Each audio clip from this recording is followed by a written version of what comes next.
chapter 5, verse 18 onwards. Hare Krishna Mataji, please take over the call, and sorry that you have to wait. No problem. But I think better just to keep the class going on schedule. And if it's recorded, and then if it's not, fine.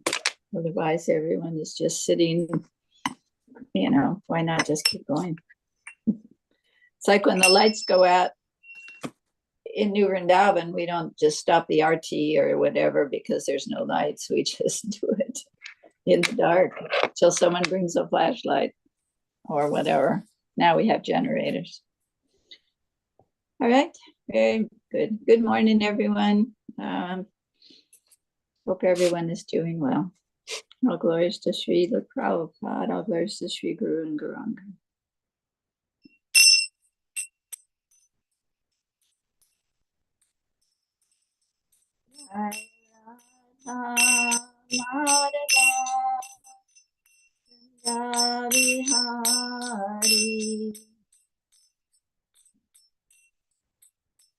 Gopi Janapalava Vivaradari Yasodanandana Pratijana Yamuna Tira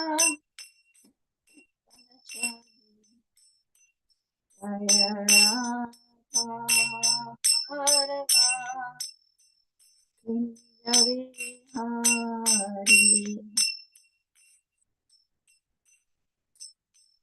Hare Krishna, Hare Krishna, Krishna Krishna, Hare Hare, Hare Rama, Hare Rama, Hare Jaya Prabhupada, Jaya Prabhupada, Jaya Prabhupada, Srila Prabhupada, Jaya Gurudeva, Jaya Gurudeva, Jaya Gurudeva.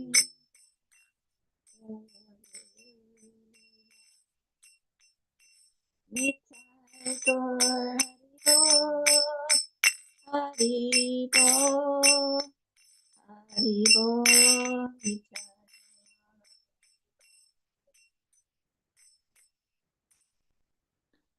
Jai Om Vishnupad Paramahansa Parvajakacharya Stratis Tatis Divine Grace Asa Bhaktivedanta Swami Srila Prabhupada Ki Jai.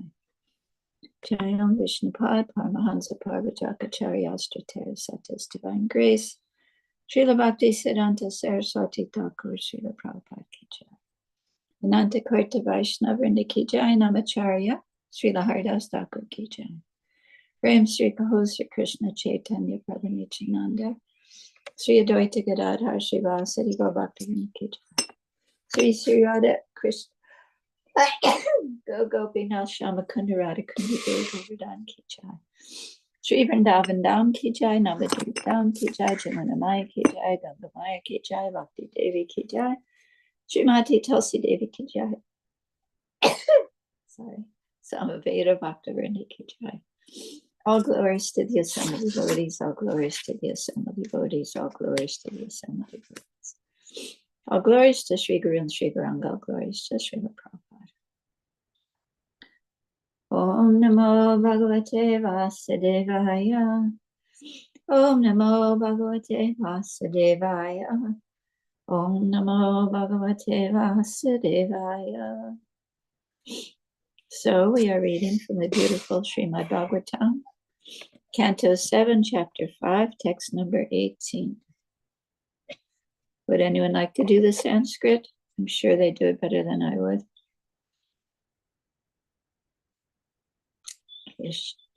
Rasika is not here today. Mataji, would you like to go ahead and try?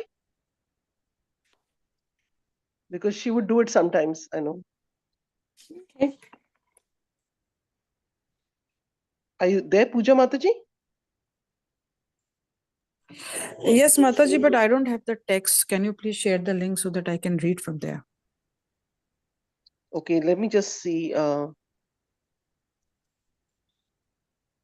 Mataji, which verse are you, which one is it? 18th verse. 18. 18, okay.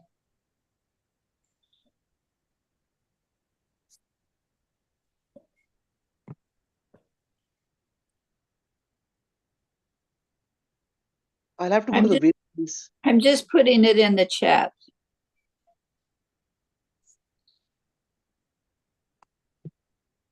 I just put it in the chat. Okay, Mataji.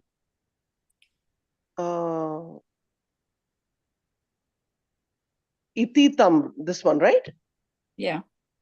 But it's coming and going, Mataji. It's not there constantly. Oh, it's in the chat. Okay. It's in the Okay. chat. Mataji, it's in the chat. Sorry, Mataji. Okay. But these words are very, very big and I need Sanskrit actually. I can't read in English. Okay, so I can try. That's not Sanskrit? Or you mean you actually need the Sanskrit? Yeah, I actually need a in Sanskrit word. Wow. It's in English, but the words are in written in Sanskrit, no? Ititam that's interesting. vividho pyari. No, it's in English, Mataji. या माताजी but मेरे को संस्कृत में लिखा हुआ ही पढ़ने में आता है मैं ये कहना चाह रही थी So, I mean, we can try. Iti tam Yeah. vividho pyare payar bhisayam sa tarjana dhi bhiha. There it Yeah, is. now I Go can ahead. read. Thank you. Okay. इतितं विविधो पार्ये भी यशस्य तर्जनादिभिः प्रहादं ग्रहयामास त्रिवर्गस्यो प्रपादनम. Hare Krishna. Very nice, reading in Sanskrit. So you actually read the Sanskrit that I just sent on the chat. Yeah, Mataji. Wow. I can read Sanskrit in Sanskrit language, not in English, Mataji, actually. Wow, that is amazing. I'm such an unqualified person. It's amazing. Anyway, Mataji, you are qualified. I can't even read either of them. Gotta start where you're at. As Prabhupada said in the beginning, you make the best use of a bad bargain. Yes. So I've gotten myself a bad bargain, so I'm trying to make the best use of it. But Mataji, I just want to mention one line. You do the word to word very nicely. I heard you doing the word to word, from word to the meaning, that you do so nicely. Thank you. So Mataji, Dandvat Pranam. Sorry, I couldn't join today. I was in India, call for my mom. So no problem. No problem. Thank you. Thank you, Puja Mataji. Hare Krishna. Kavita Mataji, your mom is okay? Yes, Mataji. Yeah. Little bit, yes. There was some problem, so I called. We did it already. Hare Krishna. Thank you. Thank you. Iti in this way, Tam, him, Prahlad Maharaj, Vivida Upaya, by various means, Bishan, threatening, Tarjan Abi, by chastisement, threats, etc., Paritam, unto Prahlad Maharaj, Griyam Asa, thought, Tri Vargyasya, the three goals of life, the paths of religion, economic development, and sense gratification. Upadayanam, sense scripture that presents. Translation. Sanda and Amarka, the teachers of Prahlad Maharaj, chastised and threatened their disciple in various ways and began teaching him about the paths of religion, economic development, and sense gratification. In this way, they educated him. Purport by Srila Prabhupada. In this verse, the words Parishdam Gradyam Asya are important. The words Gradyam Asya literally mean that they tried to induce Prahlad Maharaj to accept the path of Dharma, Artha, and Kama, religion, economic development, and sense gratification.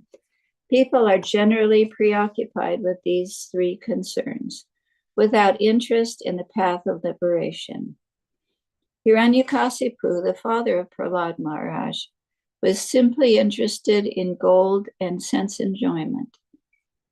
The word Hiranya means gold, and Kasipu refers to soft cushions and bedding on which people enjoy sense gratification. The word Prahlad, however, refers to one who is always joyful in understanding Brahman, Brahmabhuta Prasanatma. Prahlad means Prasanatma, always joyful. Prahlad was always joyful in worshiping the Lord, but in accordance with the instructions of Hiranyakasipu, the teachers were interested in teaching him about material things. Materialistic persons think that the path of religion is meant for improving their material conditions. The materialist goes to a temple to worship many varieties of demigods just to receive some benediction to improve his material life. He goes to a sadhu or so-called Swami to take advantage of an easy method to achieve material opulence. In the name of religion, the so-called Swami or sadhus try to satisfy the senses of the materialists by showing them shortcuts to material opulence. Sometimes they give their talisman or blessings. Sometimes they attract materialistic persons by producing gold. Then they declare themselves God. And foolish materialists are attracted to them for economic development. As a result, this process of cheating, others are reluctant to accept a religious process. And instead, they advise people in general to work for material advancement. This is going on all over the world, not only now, but since time immemorial. No one is interested in moksha liberation. These are 4 principles: dharma, religion; artha, economic development; kama, sense gratification; and moksha liberation. People accept religion to become materially opulent. And why should one become material opulent? For sense gratification. Thus, people prefer these 3 margas, the 3 paths of materialistic life. No one is interested in liberation. And Bhagavat Bhakti, devotional service to the Lord, is above even liberation. Therefore, the process of devotional service, Krishna consciousness, is extremely difficult to understand. This will be explained later by Prahlad Maharaj. The teachers, Sanda and Amarka, tried to induce Prahlad Maharaj to accept the materialistic way of life, but actually their attempt was a failure. Om Agana Timrandasya Gananjana Salakaya Chakshur Nilitam Yena Tasmai Sri Gurave Namaha. We're born in the darkness of ignorance, but our spiritual masters are kindly opening our eyes with the torchlight of knowledge. So we offer our most respectful obeisances unto the lotus feet of such a spiritual master. So good morning, everyone.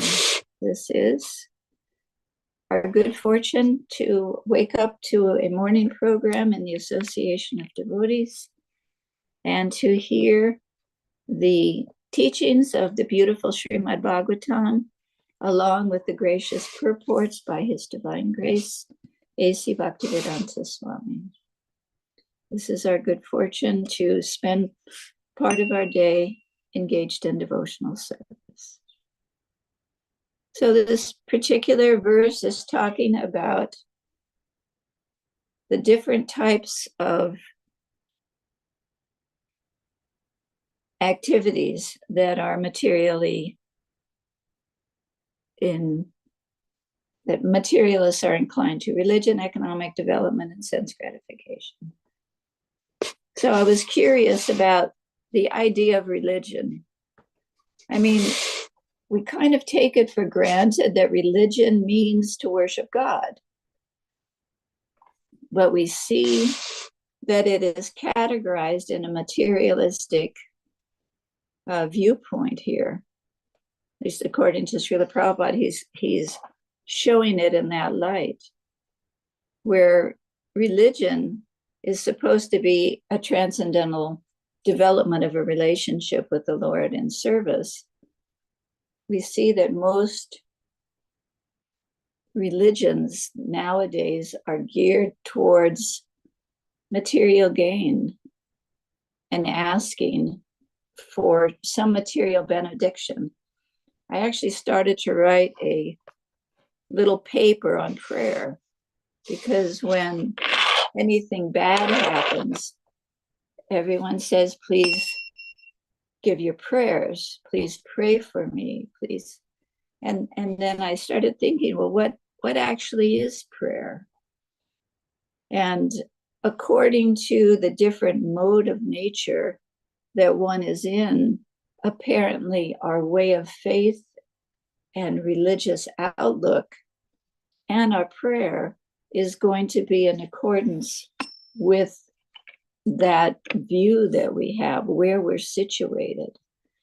So we see that since most religious activities in this world are based on people asking for something material, give me more money, give me relief from pain, give me a beautiful wife, give me a good job, that people are, like Prabhupada says, that Krishna becomes the order supplier. His little parts and parcels that are materially entangled, they're going to him for something material. And so prayer is also seemingly categorized according to one's position, where they're situated spiritually. And if they're totally engrossed in materialism, then their prayer and their worship and their going to church or the mosque or synagogue or temple is going to be with the purview of gaining something material or asking for something material. So in his purport, Srila Prabhupada is pointing out that beyond these three things, religion, material, economic development, that liberation is not talked about so much. And he's comparing the liberation actually to devotional service, saying devotional service is actually above moksha or liberation. So I started thinking about the different types of religion. So I was pulling out some of these verses. And this is Bhagavad Gita 7:3. O son of Bharat, according to one's existence under the various modes of nature, one evolves a particular kind of faith. The living being is said to be of a particular faith according to the modes he has acquired. So here we see that Krishna is telling Arjuna that the living entity acquires different modes of nature that put him in a certain category of faith, which would lead to a certain category of prayer. So, but he says, according to the modes one has acquired. So we see in the Hare Krishna movement, Prabhupada has given different means to change the mode of nature that we have acquired and will acquire. He's given us stepping stones to a higher consciousness, culminating in devotion.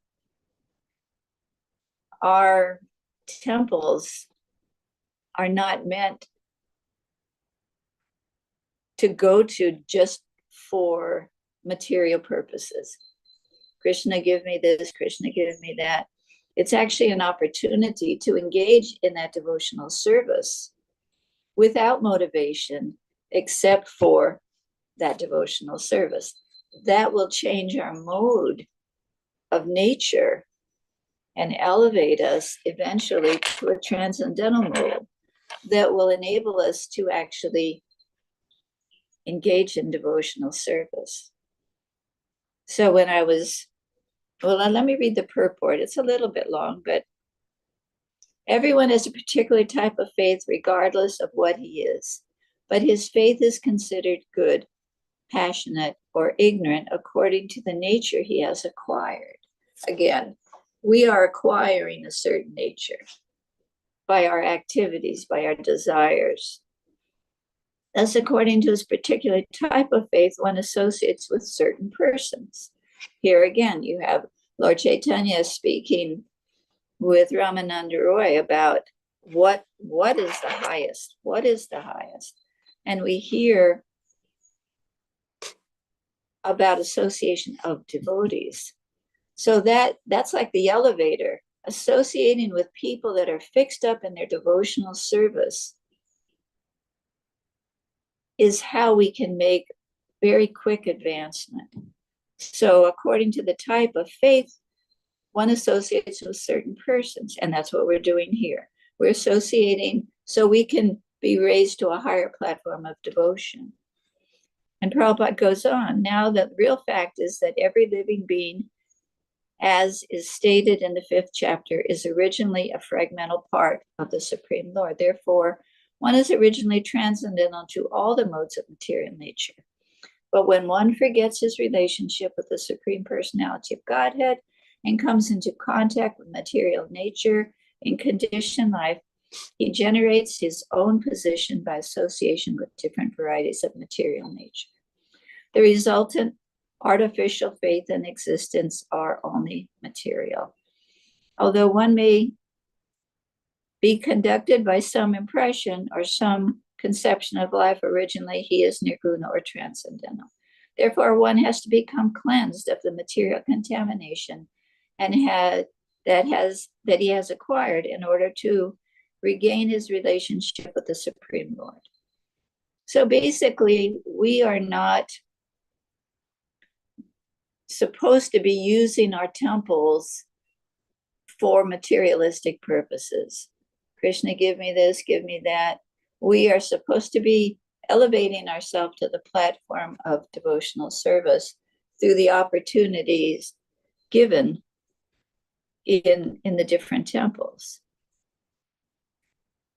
So Prabhupada goes on, the word Shraddha or faith is very significant in this verse. Shraddha or faith originally comes out of the mode of goodness.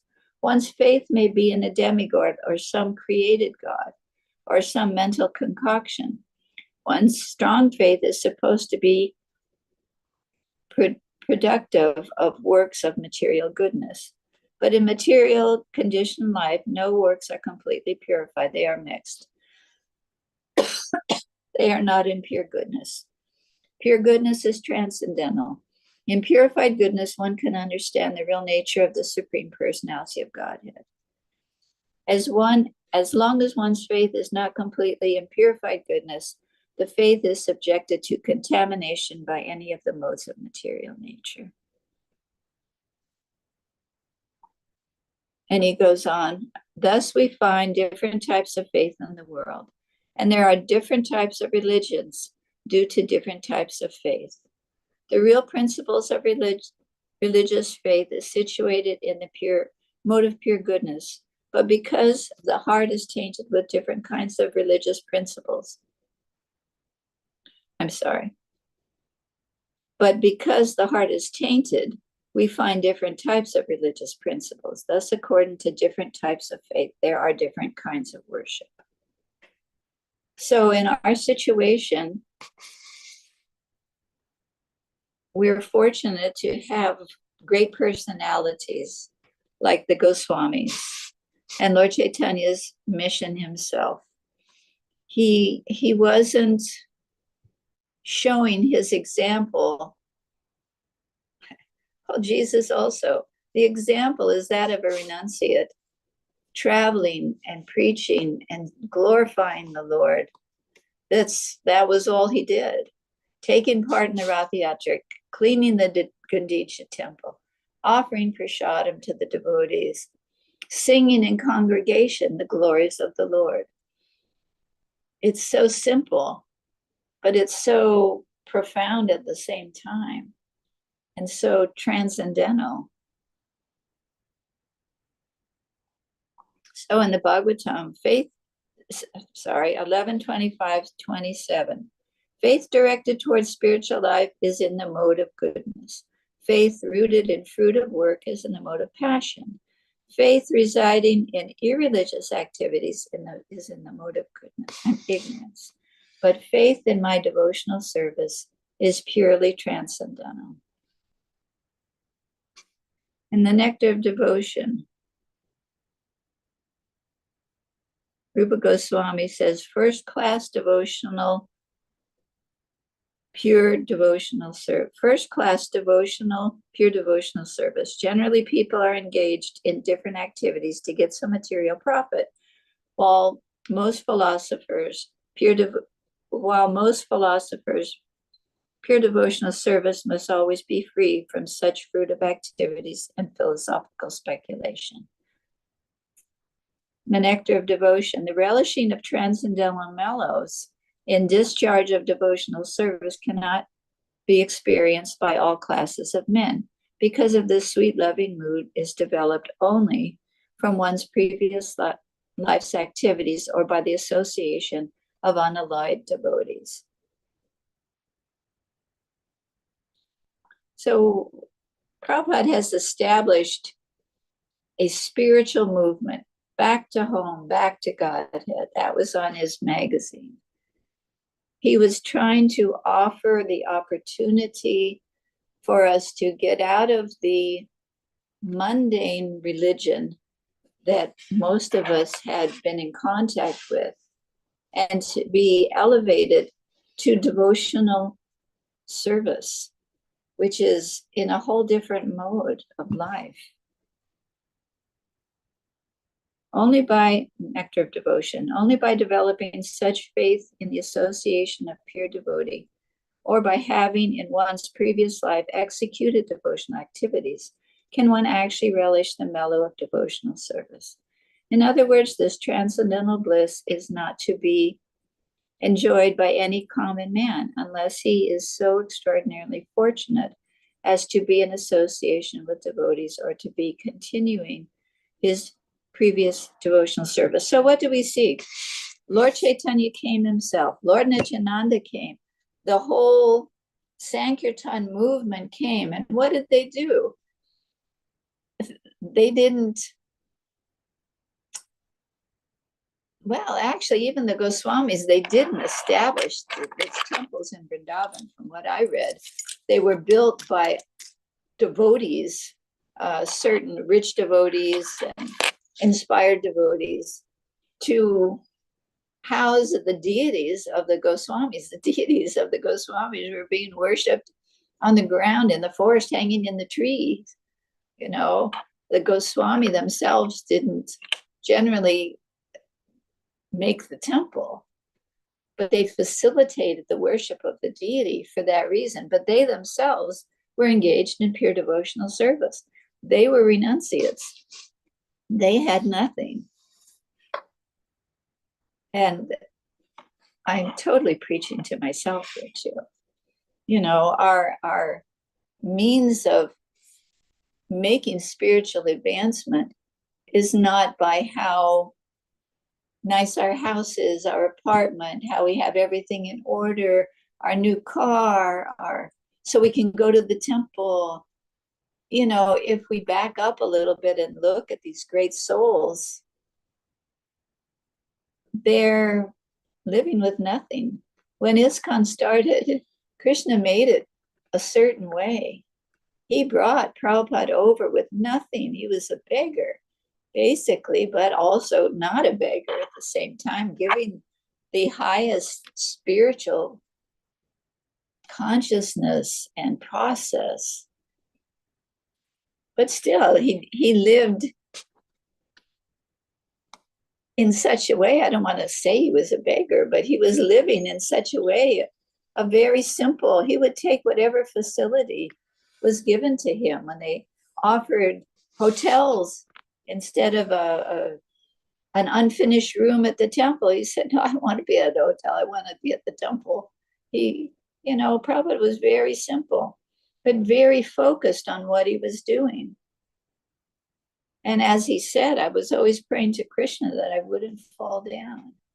I mean, the general tendency of us materialistic devotees is towards sense gratification and material profit and gain and such. It's just our nature still. So that's what we're trying to get out of and elevate ourselves on the path of devotion so that someday we can actually develop devotion. And like Lord Chaitanya says in his prayers, I should have died, but I have no love for Krishna. Otherwise, I would have died long ago.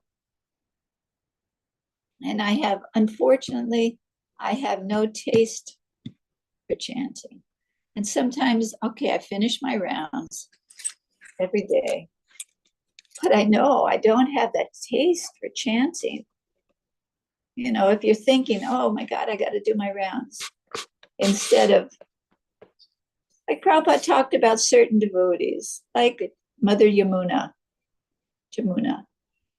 You know, he said she was on the platform of Baba. And you see, if you read the book that Dinatarani wrote about Jamuna's deity worship, it's very inspiring. You know, she had these beautiful altars that in every place that they lived, she had the deity where her deities were worshipped on the standard of a temple. I mean, that was her home deity. And if you go to the house that she had built up in Saranagati, her deity altar room is just the main part of the house. And most of the rest of the house is places for devotees to come and chant. And her kitchen is arranged in such a way that she would cook and distribute prasadam. She used to have programs at her place in Saranagati all the time.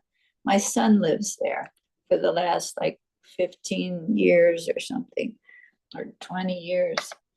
So he was there when she was there, and Jamuna would have these programs all the time.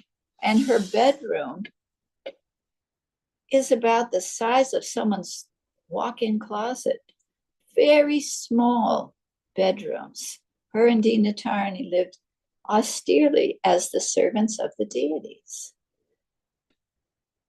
That's advancement.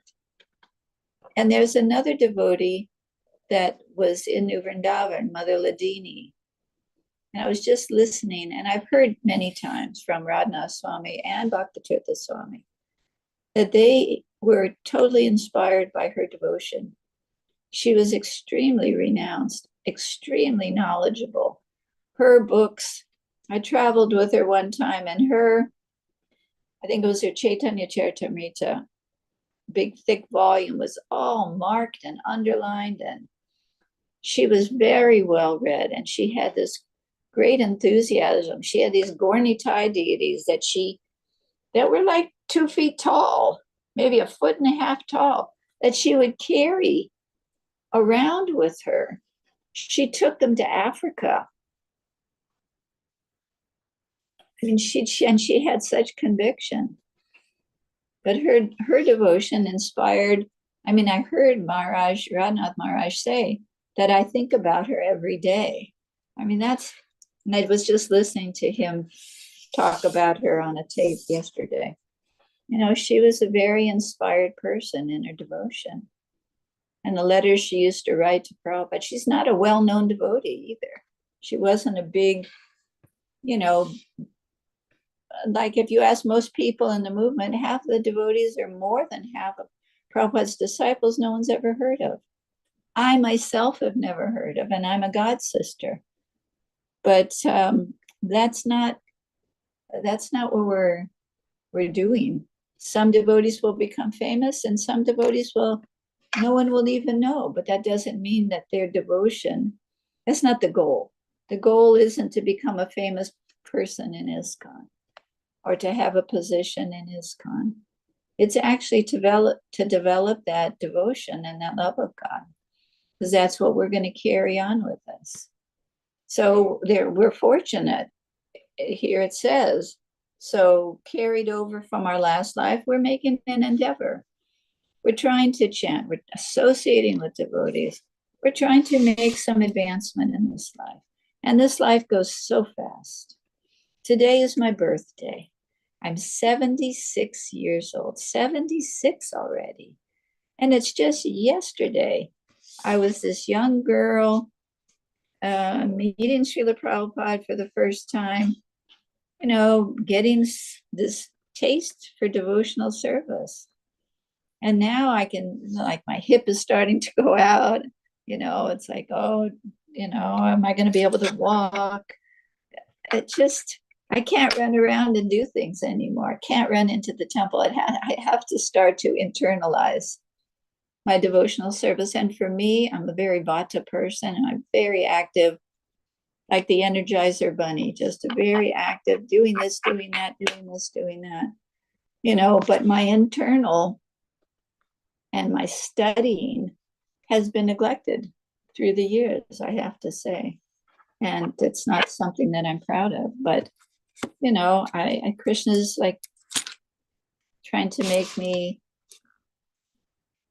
because I was so sick the last few years, trying to make me internalize more and actually study more. And it's a real, I must say, like a wake-up call, like a slap in the face, like, okay, you've been doing all this for all these years, but are you really making much advancement with what you're doing and the consciousness with which you're doing? And then I was reading the prayers of the Goswamis, the prayers of Narottam Das Thakur, the prayers of Bhaktivinoda Thakur, Prabhupada's prayers.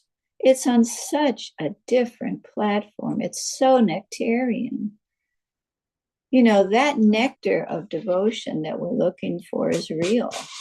That ocean of nectar devotion. And what does it say? That when Lord Chaitanya and Nityananda came, they broke open the storehouse of love of God. And we simply have to go to it and relish it and take what we can from it and bring others to it. This is Lord Chaitanya's example. This is his mission. This is our mission. This is our way of making some spiritual advancement. The Nectar of Devotion is such an amazing book. It's so deep and so advanced. It's something that you could read over and over again and really make progress. So here in the Nectar of Devotion, the authorized description of bhakti or devotional service following in the footsteps of the previous acharyas can be summarized in the following statement by Rupa Goswami. First class devotional, pure devotional service. Generally, people are engaged in different activities to get some material profit, while most philosophers, pure devotional service must always be free from such fruitive activities and philosophical speculation. I had actually bookmarked a certain page in how to discharge devotional service. Now, this is Bhakti Rasamrita Sindhu Prabhupada's summary study of the Nectar of Devotion. And this book itself is so vast and so full of information and devotion. I can't imagine what the actual Bhakti Rasamrita Sindhu would be like. I'm such a simpleton. So Prabhupada goes on, this is chapter, how to discharge devotional service. Prabhupada says, Rupa Goswami states that his elder brother, Sanatana Goswami, has compiled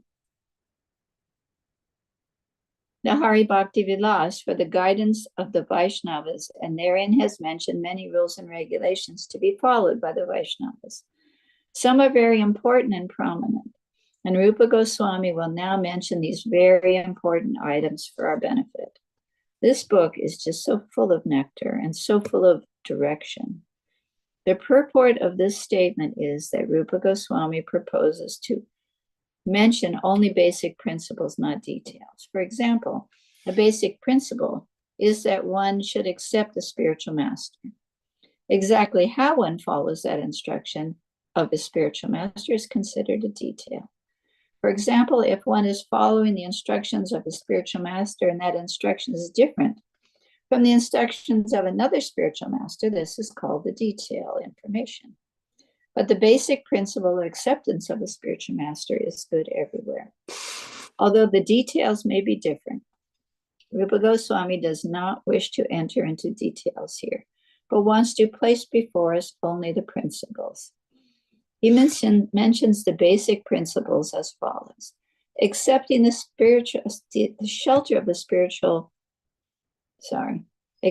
shelter of the lotus feet of a bona fide spiritual master.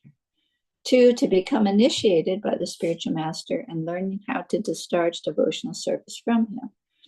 3, obeying the order of the spiritual master with faith and devotion. Prabhupada, I know, has said, if you want to make advancement, to follow the direct instruction of the spiritual master is very paramount. Number 4, following in the footsteps of the great acharyas or teachers on the direction of the spiritual master. So Prabhupada himself, under the direction of his spiritual master, gave us certain things to do. And he was following in the footsteps of the Lord and the other previous acharyas. Go out on the streets, chant, go out on the streets, distribute this knowledge. Such an important thing, the Sankirtan movement, the Kirtans, the Harinams, the Prasadam distribution. These are all in following the footsteps of different great acharyas, especially Srila Prabhupada, who's our closest acharya that we've come in contact with. Number 5, inquiring from the spiritual master how to advance in Krishna consciousness. Number 6, being prepared to give up anything material for the satisfaction of the Supreme Personality of Godhead. And in parenthesis, this means that when we are engaged in devotional service to Krishna, we must be prepared to give up something that we may not like to give up, but also we have to accept something we may not like to accept. And Prabhupada explains that, like, say someone is inclined towards going to movies. So he gives that up and takes on something that he doesn't want to do, like chanting his rounds or going to the temple and washing the pots or helping with the feast. It's not that we don't want to do these things. We do want to do these things. But sometimes there's things that we don't really feel inclined to do. But there's a god sister here who has extreme trouble chanting her rounds for some reason, and she knows it, and she always feels sorry about it, and she tries. But it's something that I guess she just doesn't like to do. It's an austerity. Unless you get that taste, it's hard to 16 rounds a day is a challenge. But it may be in the category of something we don't like to do, or it may be something we love to do. Number 7, residing in the sacred place of pilgrimage like Dwarka or Vrindavan. 8, accepting only what is necessary or dealing with the material world only as far as necessary. So that, I guess, we have to decide with the help of our spiritual guides what is necessary for us. 9, observing the fasting day on Ekadasi. 10, worshiping the sacred tree like the banyan tree, and I'm sure the Tulsi is also in there. So Nectar of Devotion has all kinds of guidelines. And a lot of times people don't want to get into a quote unquote religion, which for us is devotional service, because they don't want the rules and regulations. People want to be free to do whatever they want. But when we become serious about making some progress spiritually, then those rules and regulations become safety nets and guidelines. Like it goes on here. The next set of instructions: one should rigidly give up the company of non-devotees. Okay, so that's according to each circumstance. You know, your family may not be a devotee, although in different places it says anyone who's even said Hare Krishna once is considered a devotee. So, I mean, there are, you know, one has to use their discrimination. One should not be very enthusiastic about constructing costly temples or monasteries. I mean, that seems almost contradictory. But at the same time, if we see the examples of the Goswamis, like the story I heard from Indradumna Swami about Govindaji, that Rupa Goswami was worshiping Govindaji. Hopefully I'm not getting my stories mixed up. He was worshiping, and the person that wanted to build the temple, Rupa Goswami said, no, that's okay. He's fine the deity's fine where he is. He was just like in this little makeshift spot near Rupa Goswami where he was being worshipped by Rupa Goswami and whoever came by. But then the person that wanted to build the temple explained, oh, well, if he has a grand temple, then so many people can come. So he let him build this beautiful Govindaji temple, which of course we know that this demon started to take it down. And then the deity had to move to Jayapur. But their example was not in building temples. And then on the other hand, you have Srila Prabhupada. You know, and he's given instructions to certain disciples who carried out those instructions. The temples are there for everyone to start their devotional service. Prabhupada went through great lengths to have temples built and holy places built to facilitate in the West, on the instruction of Bhaktisiddhanta Maharaj, worship of the Lord, devotional service, so that mission of the Sankirtan movement can be spread.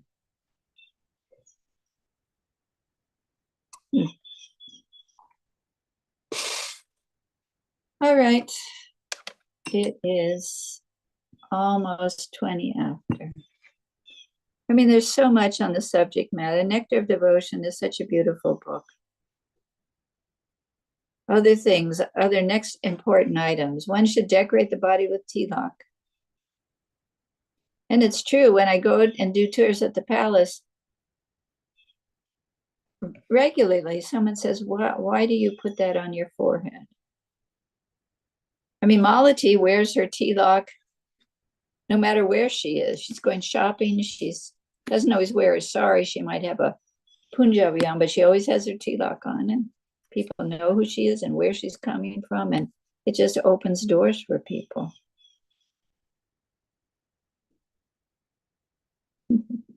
One should accept flowers and garlands that have been offered to the deity and the spiritual master and put them on one's body. One should learn to dance before the deity. One should learn to bow down immediately upon seeing the deity or the spiritual master. As soon as one visits a temple of Lord Krishna, one must stand up. When the deity is being borne for a stroll in the street, a devotee should immediately follow the procession. You know, there's just so many guidelines that can mold our life in such a way so we can think of Krishna and engage in his service. It's such an opportunity. I mean, can you imagine not have any of this facility around us? What would we be doing? How much progress could we possibly make if we just had our japa beads and a picture of the Panchatattva? Or, I mean, how much? But someone who is deeply fixed up, like Srila Prabhupada, could come with absolutely nothing. And by his own devotional creeper, root all over the world. That's why he's called the founder Acharya and should never be minimized or neglected or forgotten. You know, our great teachers that we have now, all the wonderful spiritual masters that we have now, have come from the woodwork of Srila Prabhupada's devotional service. And they themselves are always referencing Prabhupada. Yeah, we don't want to leave Prabhupada out of the picture or minimize what he's taught. All right, I'm finished. Thank you so much for your patience and tolerance with me. Any questions, corrections, words of wisdom anyone wants to add? Hare Krishna, Mataji, Dandavat Pranam. Thank you so much for this nectarine class and explaining so nicely this verse. And happy Krishna conscious birthday to you all. So sorry to you. So let's wish Mataji in our traditional way by chanting 3 times Hari Bol. Hari Bol. Hari Bol. Hari bol. Hari Bol. Hari bol. Hari Bol. Hari bol. Happy Thank Krishna conscious birthday, Mother. Thank you. The first thing I got this morning when I opened my phone was this. And I was like surprised, but not surprised at all from the person that it was coming from. Let me read it to you.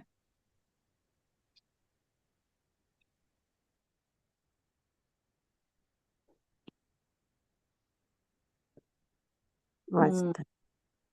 Sorry. It was a message. Darn it. Just one second. I'd like to. Mhm. Yes, Mata. Yes.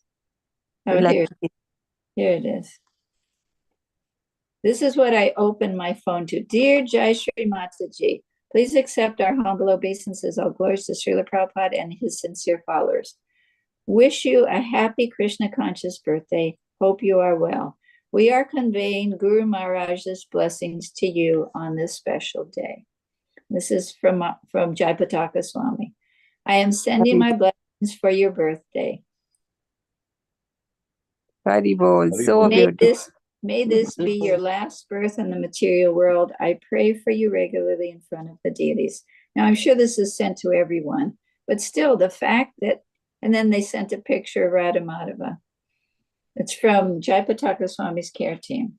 You know, I remember in Puerto Rico, probably 20 years ago or 15 years ago or something, he used to come and he would, speak and stuff. And he took my information then. He had this little book and he was taking everyone's email and etc. And, that's such a personal thing to do that. It's so important and inspiring that someone who's doing such great service would, it's in keeping with the example of the Goswamis and Prabhupada, that personal touch. Prabhupada, when he was here, wrote hundreds and hundreds and hundreds of letters. If you wrote to him, you would get a response. And sometimes when it grew, sometimes it was from his secretary, but approved by him. But anyway, so that personal care and personalism is such an important part of our devotional life.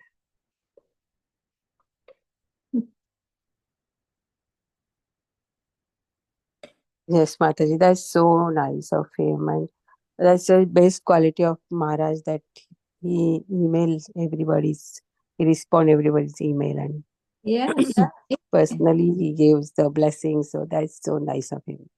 It is. It's very rare, actually. It's a very special quality. So, Yes. and it we is. are so fortunate to have you on your birthday and getting your association, not in person, but at least with your blessings and your guidance. So we are so fortunate, Mataji. Yeah, someday I'll understand what to do when people, they do it regularly. Please give me your blessings. It's like, you want to have the ability to bless everyone with pure devotional service, but I know that's not my ability, but it's such a nice thought and such a nice request. All right, I am going to go up to the temple. It is class up there, but I'd like to go up and see the deities. And I try and offer my little service. I make vases for the deities. Whenever there's flowers, it's kind of become my thing that everyone expects I'm going to do anyway. So Yes, those are so beautiful. So if anyone you see Radha Vrindavan Jatra pictures or Prabhupada pictures, the vases are both sides. Those are made by Jasri Mataji. So most of the time. It yeah. actually started some years ago when one of my kids had a problem and I had their astrological chart done. And I was told if you offer flowers to the deities on their behalf. So I started making vases Oh, that's nice. 7 or 8 years ago. And I've just been like the vase maker since. Or one of the vase makers, but mainly the vase maker. Thank you. Thank you for sharing this, Mataji. Hare Krishna. Hare Krishna, Mataji. Thank you so much. And have a wonderful, wonderful Krishna consciousness birthday. Thank you. Thank you. Malati's having a little get together with God's sisters up at her place tonight. So nice. Cake and ice cream and kirtan. Yeah, if you want, please share pictures. Send it to me, Mataji. Will share in our friends. If I remember and if my phone is charged. Yeah. Anybody has any question or comment? Otherwise we can end up the call. Okay. Vancha kalpataruvasya kripa sindhu vaivacha patitanam pavanebhyo vaishnavebhyo namo namaha. अनंत कोटि वैष्णव वृंद की जय। नामाचार्य श्री हरदास ठाकुर की जय। श्री प्रपात की जय। ग्रंथराज श्रीमद् भागवतम की जय। हरे कृष्ण। जय श्री माता जी की जय। जय जय। थैंक यू सो मच माता जी। हरे Krishna. Thank you, Hare Krishna. Hare Krishna. Happy birthday, Mataji. And may you have good health for the whole year and, have you here with us. Thank you, Mataji. Hare Krishna. Thank you for engaging me.